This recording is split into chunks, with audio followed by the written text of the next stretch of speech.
silence could speak, it would have told the story of Amira's childhood. The silence that wrapped around her father's house in Port Harcourt was not the silence of peace. It was the silence of things left unsaid. The silence of love that had been buried with her mother, and of a little girl learning too early that the world was not always kind. Amira was only 11 when her father, Mr. Kelechi, opened the front door one evening and walked in with another woman. Amira, he called out in a firm voice that allowed no questions. This is your new mother. From today, you will call her mommy. The woman beside him, Mrs. Buster, wore a good attire that smelled faintly of perfume mixed with pride. Behind her were two children, chubby, loud and careful, running inside like the house had always been theirs. They laughed and tumbled onto the couch in the living room. Amira's heart beat fast. She wanted to ask where this woman came from, why her father had never spoken to her about it, and why he never asked how she felt. But she knew better. Since her real mother's death, she had learned that her voice carried little weight in her father's house. She forced a little smile and whispered, "Welcome, ma." Mrs. Bassett did not smile back. She looked at Amira with eyes that measured, like someone examining a piece of furniture in a shop, useful but not precious. That was the night Amira's silence began. The days that followed moved like a storm. Amira noticed the changes one by one, like little stones being thrown into a calm river. At first, it was the small things. She was asked to wake earlier to sweep the compound. Then she was told to fetch water for Chick and Timmy, Boss's children, before they even stretched their legs out of bed. Soon, she was no longer allowed to sit in the living room when visitors came. As Boss's children sat proudly on the couches, Amira remained on the tiled floor with her knees put close to her chest. If she dared to shift closer or touch the remote control, Boss's sharp voice would cut through the air. "Leave that! And who even told you to touch it in the first place?" Sometimes, the punishment was not only worse. A slap would land across her face, hot and stinging, and her small ears would ring for hours. Amira looked at her father each time, hoping he would notice and hoping he would rise to her defense, but he never did. He always cleared his throat and said, "She's only correcting you, my child, so respect her." But respect was not what Boston wanted. She wanted full control. By the end of the first month, Amira's daily life no longer felt like that of a child. She woke up before dawn. Her small hands swept the large compound with a broom almost taller than her. She mopped the sitting room floor until her knees hurt. She washed dishes until her fingers turned white and wrinkled. Meanwhile, Chick and Tim slept for as long as they want, yawning lazily before strolling into the kitchen to collect the food Amira had prepared. They laughed and teased each other while she scrubbed the pots alone. Bosse called it training, but Amira knew it was punishment. She was often told, "You are used to suffering. Be grateful you are still breathing under my roof." Amira never answered back. She had learned to swallow her pain and keep her words hidden like stones buried under sand. The hardest part came with food. Bosse made it clear that her children were the kings of the dining table. They ate with ceramic plates and glass cups filled with juice. Amira, on the other hand, was given her portion separately, always in an old cracked plastic bowl. Many times, the food was already cold and sometimes it smelled sour. One Sunday afternoon, Amira came back from church, her stomach growling. The sweet aroma of fried chicken and jollof rice filled the house. She tiptoed into the kitchen and saw 4 big pieces of chicken in the pot. Her eyes lit up.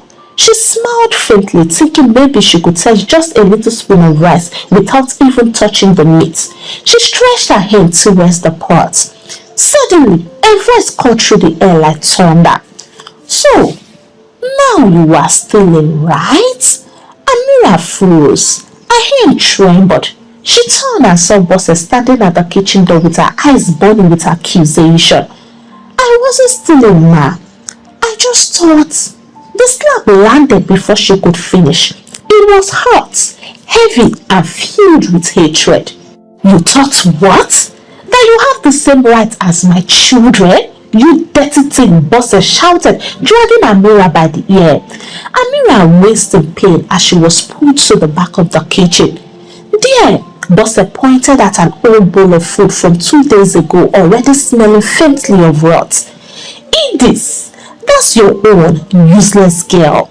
Tears filled her eyes. She wanted to refuse and she wanted to scream that she was not a thief, but hunger was stronger than pride. Slowly, she sat on the floor and spooned the cold sour rice into her mouth. Each bite tasted like punishment. Her step-siblings passed by and burst into laughter. "Why are you crying? Are you acting a movie?" one of them mocked. Amira said nothing. That night, she laid on her tin mattress clutching her belly in pain. Her stomach rumbled. Sweat poured down her forehead as she gathered the courage to knock gently on her father's bedroom door. When the door creaked open, she whispered, "Daddy, I am not feeling too well. My stomach is hurting." Mr. Kelechi glanced at her briefly. Behind him stood Bosse. "It is because she eats like a goat," Bosse said quickly. "She probably stole full again and overfed herself."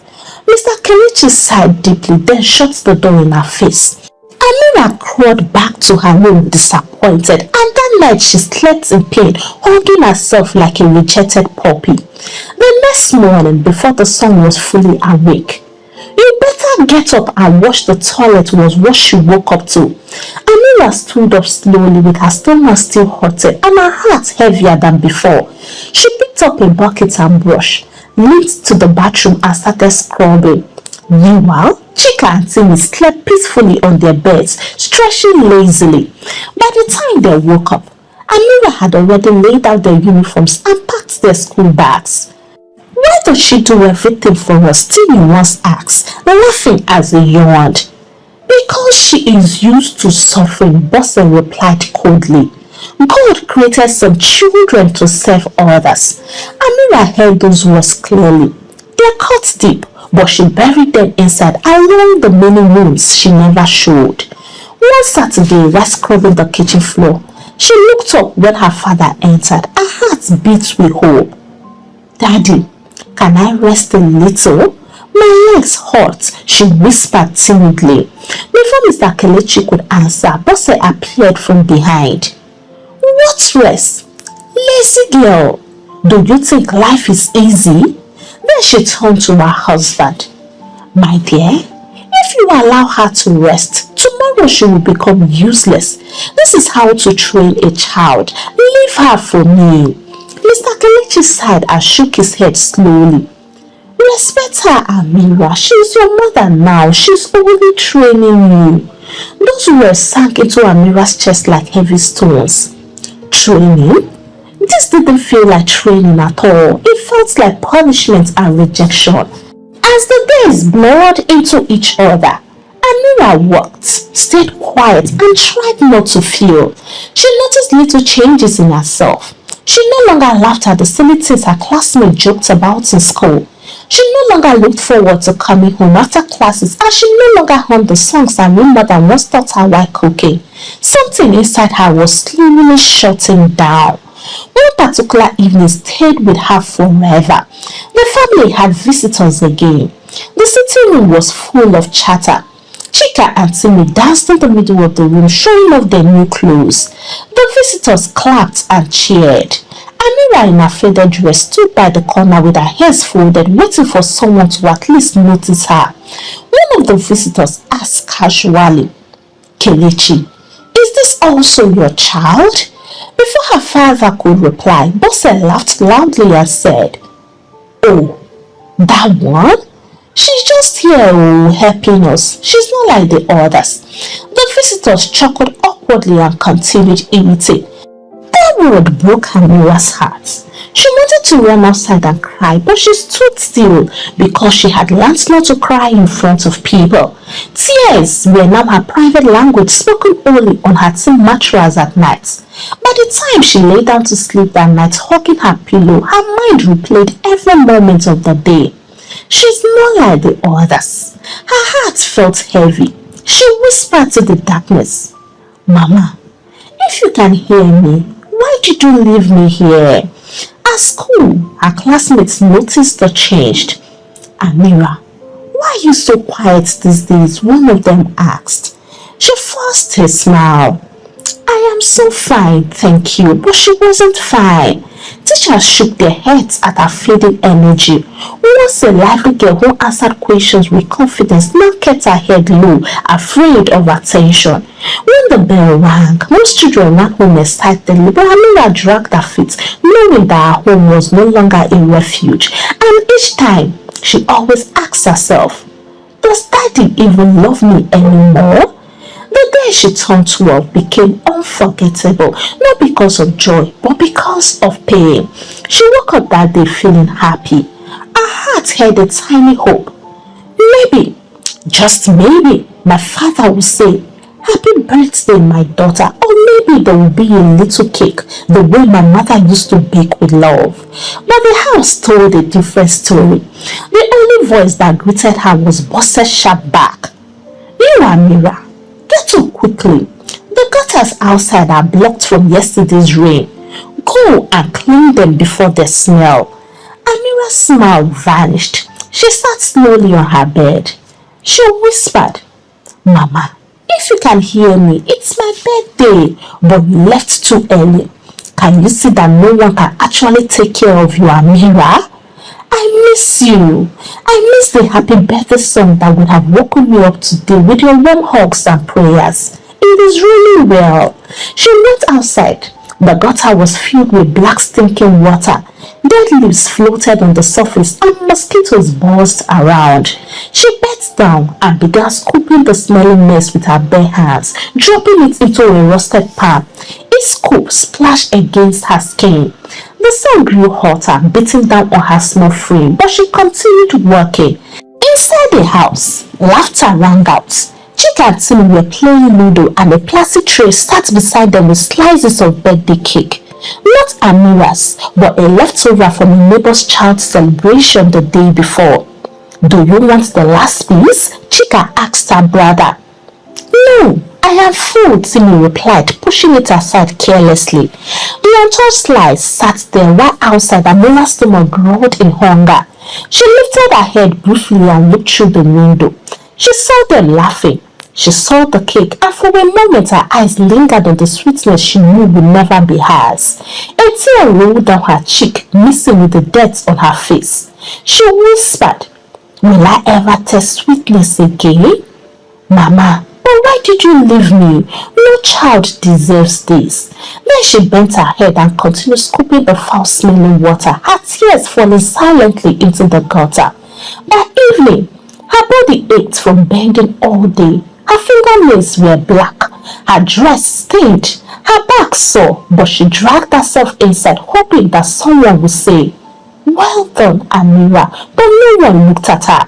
She stood silently by the doorway waiting, but nothing came. Her father returned later that night. Amira's heart leapt again. Maybe now he would remember. Maybe he had hidden something in his bag, even a small pack of biscuits, and maybe he would sing the happy birthday song now. But he walked past her without a glance. He sat down, ate his food in silence, and went to bed. That night, Amira did not sleep. She hugged that pillow and cried into it. She kept on whispering, "Mama, they didn't remember. Nobody remembered, not even your husband, my father."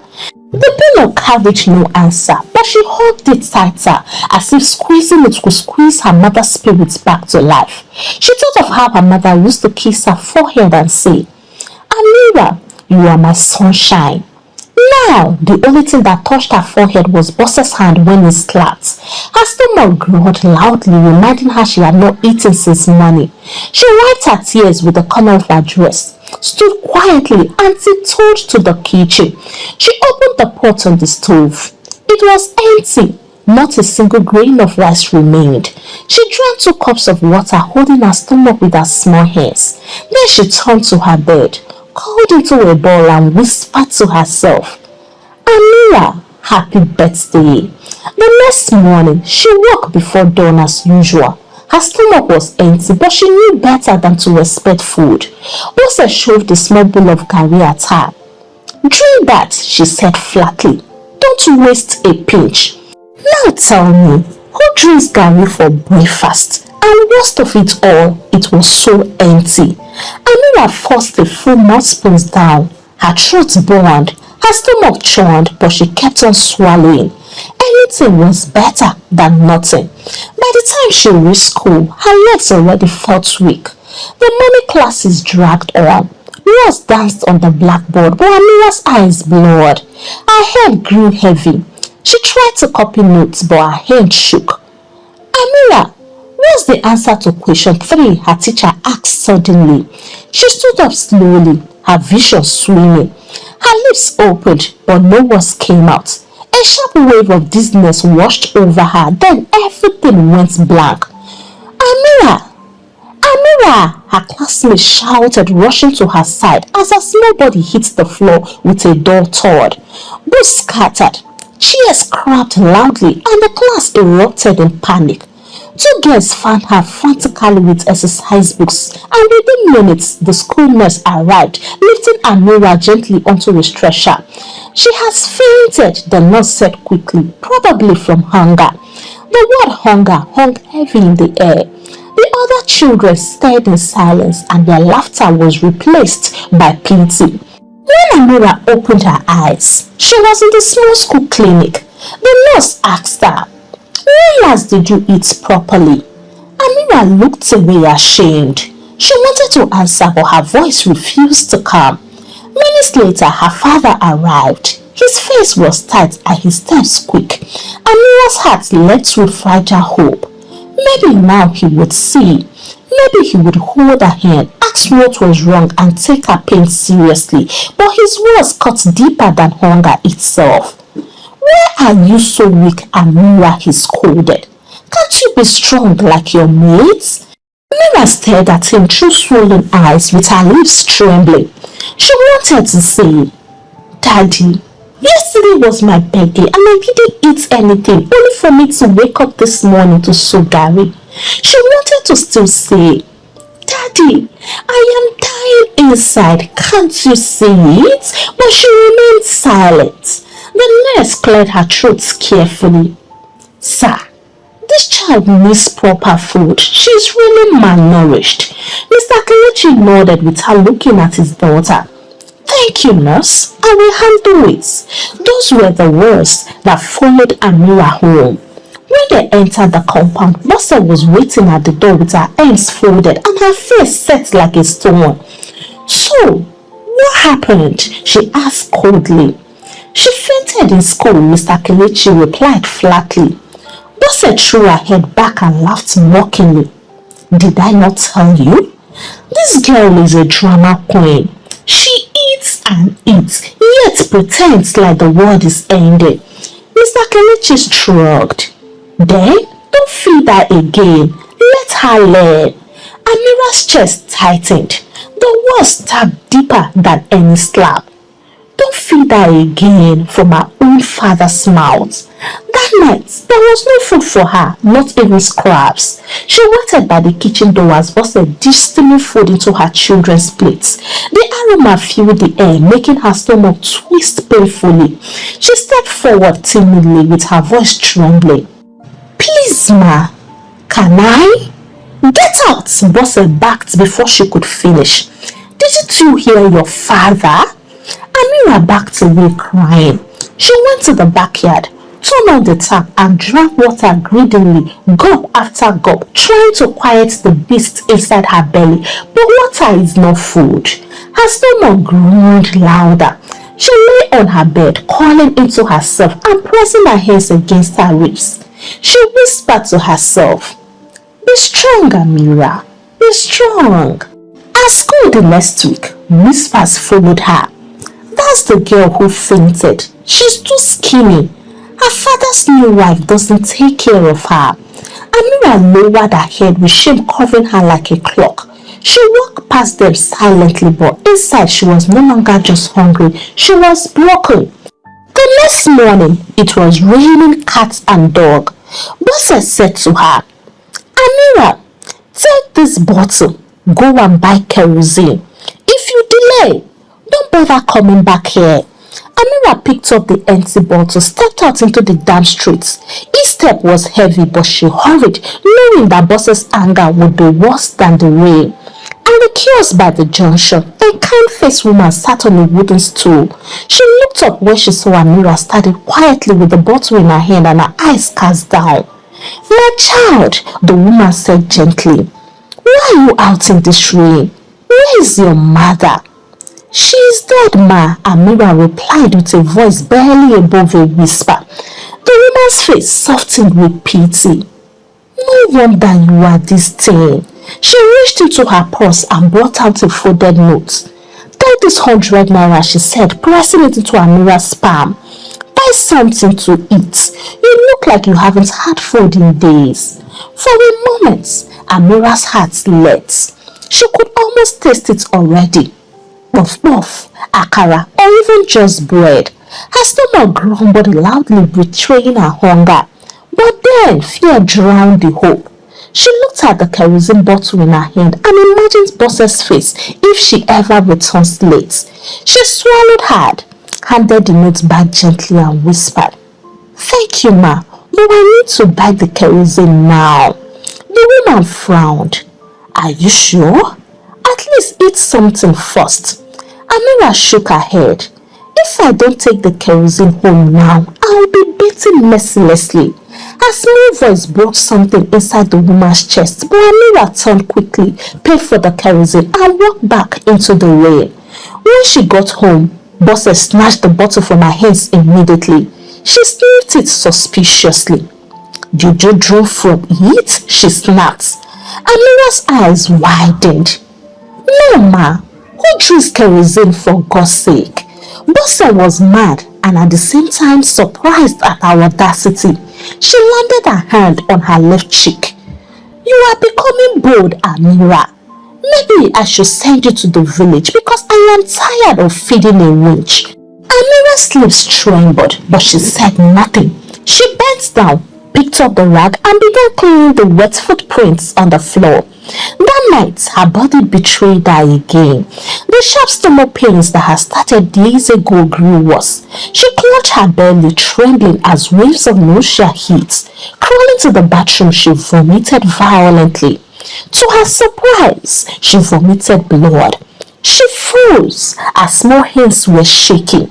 She wiped the mess quickly, praying Bosse wouldn't notice. But when she stumbled out, pale and weak, Bosse's eyes caught the red stain on the rag. "What is this?" she barked. Amira stammered. "Ma, I don't know." "You will not buy in this house, oh," Bosse shouted, "because if you do, I will throw your body into the gutter." The words pierced Amira's heart. She crawled back to her room shivering. That night, she prayed for the first time in months. "God, please help me survive. I don't want to die, please." The next morning, her prayer received a quiet answer. A new neighbor moved into the house next door, Nurse Adeze. She was a young woman with a calm face, always smiling at children. The first time Amira saw her, she was sweeping the compound. Nurse Adeze looked at her gently. "What's your name, my friend?" she asked. "Amira," she replied. "Why are you so skinny?" Amira lowered her eyes. She didn't answer because she had learned that silence was safer. But later that day, when Amira passed by, Nurse Adeze called her again. She handed her a small food flask. "Take this," she whispered. "Don't tell anyone. Just eat and bring it back later." Amira opened it. Inside was warm rice, thick stew, and one full piece of chicken. Tears stung her eyes as she took the first bite. The taste was so rich, so alive that she almost forgot what real food felt like. For the first time in a very long while, she felt human again. From that day, Nurse Adeze began secretly feeding her.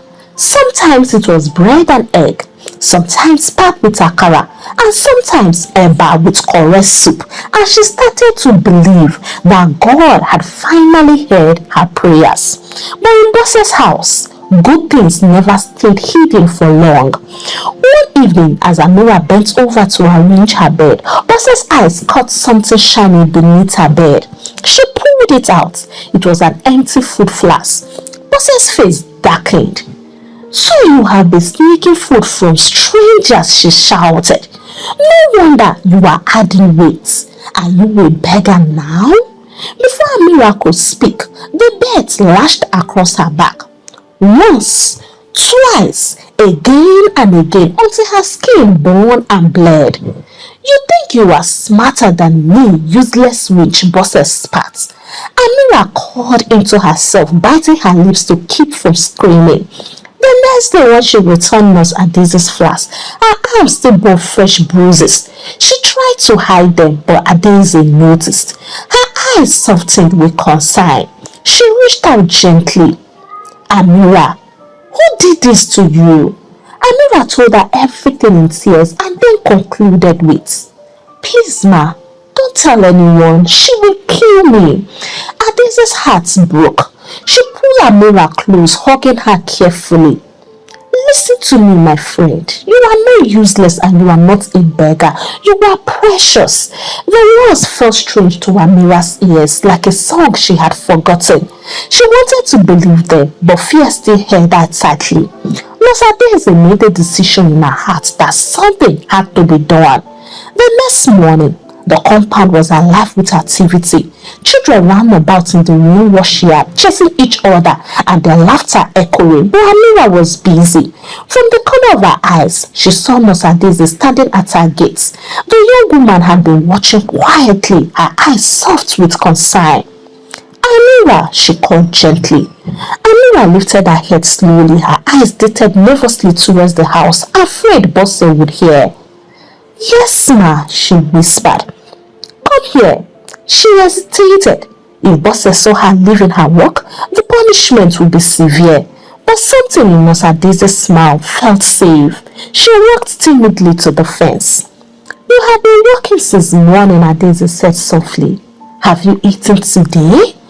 Amira lowered her gaze. "No, ma." Adaize sighed, then slipped a small flash through the gates. "Take this. Eat it quickly before anyone sees you." Amira opened the lid. The warm smell of yam porridge filled her nose, rich with palm oil and soft chunks of fish. Her eyes watered instantly. "Thank you, ma," she whispered, clutching the flask like treasure. She hid behind the tree and ate in haste like a criminal. When she returned the flask later, Adaize said to her, "If you need anything, I mean anything at all, come to me. Don't be afraid." She continued to feed her in the secret, making sure it was a balanced meal, and Amira's cheek filled out slightly. At school, her classmates noticed. "Amira, you are looking better," one girl whispered. Amira smiled faintly but said nothing. She guided her secrets carefully. Adaize started gathering her evidence. She noticed the way Bosse shouted at Amira. She noticed the way she flinched with every word and the way her small body bent like an old woman's under the weight of chairs. Adaize's heart hardened with resolve. She whispered to herself, "Enough is enough." 2 days later, she returned home with a man in uniform. He wore a badge on his shirt and carried a notebook in his hand. He was a social worker named Mr. Philip. When Amira came to return another flask, Adaize stopped her gently. "Amira, this man wants to ask you a few questions. Don't be afraid. You can trust him." Amira froze. Her stomach tightened and fear flooded her chest. If Bosse found that, the punishment would be unbearable. Mr. Philip knelt down to her level. His voice was calm. "My dear, I am here to help you. Are you being treated well in that house?" Amira's lips trembled. She looked at Adaize's kind eyes, then back at the man's steady gaze. For a moment she hesitated. She thought of Bosse's belt. She thought of her father's silence, and she also thought of the many nights she slept hungry, clutching her pillow like it was her only friend. And then she let the words out. She told them everything. Every slap, every insult, every night she slept hungry, every time she was told she was useless, and every time her father closed the door in her face. The words poured out like a flood she had held back for too long. Mr. Philip listened carefully, his face growing darker with every sentence. Adeze held Amira's hand tightly, nodding with encouragement.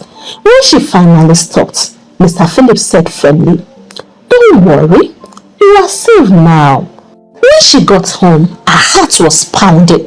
She didn't know what would come next, but for the first time, she felt she had finally found a voice. Bose entered suddenly, her eyes sweeping the room and her face twisted with rage. "Where are you coming from?" she demanded. Amira's body went cold. It's wrong. Shut up, Bose roared, her voice echoing through the walls.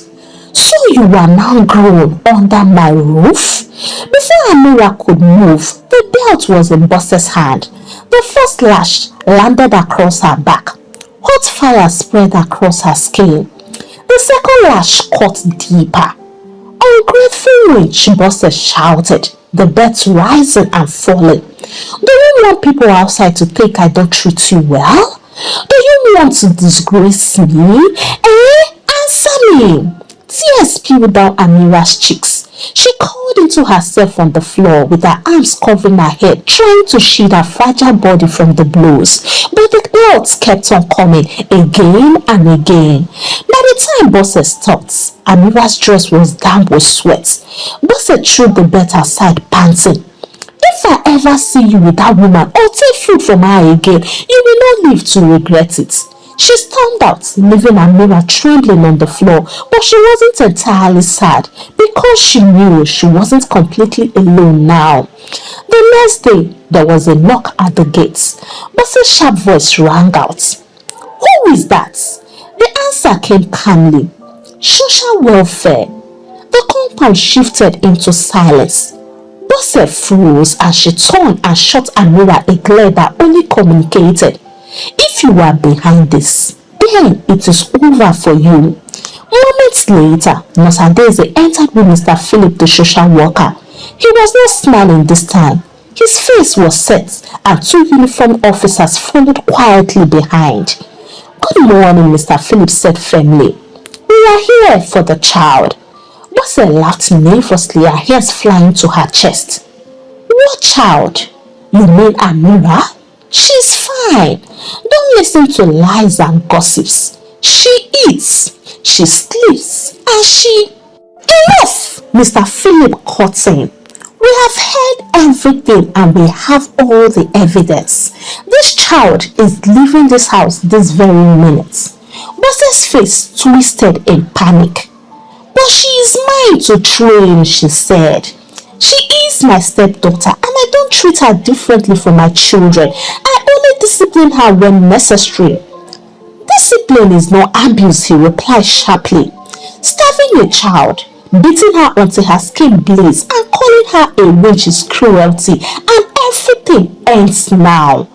Amira stepped out slowly, her small frame trembled as her eyes darted around. She looked at her father, who stood by the doorway with his arms folded and his face blank. Her lips trembled. "Daddy," she whispered, "they are taking me." For one moment she hoped he would step forward and that he would fight for her, that he would say, "No, not my daughter. She is fine and I will make sure everything will be alright from today henceforth." But he said nothing. His eyes were cold. His eyes were distant, as if she was not his blood but a stranger passing through. The silence cut deeper than any belt. Amira went in, packed her small bag and whispered, "Daddy, bye." Still, he said nothing. Bose hissed loudly and turned her back, muttering, "I know you will come back to this house pregnant." The officers led Amira out of the compound. Nurse Adeze held her hand gently, whispering, "You are safe now, my friend, and you will not come back here pregnant, so don't be afraid." Amira walked out with her heart heavy but strangely lighter than it had been in years. She did not look back because there was nothing behind her worth looking at. So tell me, dear Karma Tribe, what do you think will happen in the next episode of the story? Kindly drop your thoughts with me in the comments. Don't forget to give the story a thumbs up. If you have not subscribed to this channel, please punch on that subscribe button so that you can join the Karma Tribe. until I bring the part 2 of the story your way, it's a goodbye from here and God bless you.